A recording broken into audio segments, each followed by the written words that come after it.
chẳng tính nơi pe để về cho hay dừng lụa với nơi pe để về lại nhưng mà ai tính pe lang hay lụa pe cho đi ai cho là drop tính pe na có tới đây tính pe đấy không còn lòng pe đấy cứ chỉ pe để lo bằng phật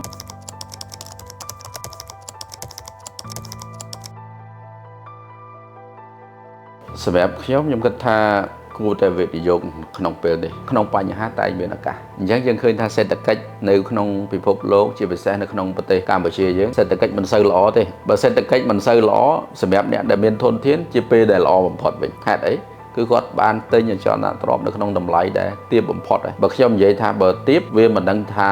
វាអាចទាបជាងនឹងបានទៀតឬក៏យ៉ាងម៉េចទេបើសម្រាប់ខ្ញុំគិតថាវាពេលនេះគឺសង្កថាទាបអស់ហើយដោយសារម្ចាស់អចលនទ្រព្យជាច្រើនមិនអាចស៊ូបានទេចុងឆ្នាំ2019មកគាត់ស៊ូ COVID 2020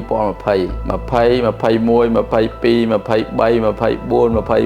26ខ្ញុំជឿថាมันមានអ្នកដែលអាចស៊ូបានរហូតដល់ប៉ុណ្្នឹងទេអញ្ចឹងអ្នកដែលស៊ូបាននៅក្នុងពេលហ្នឹងគឺ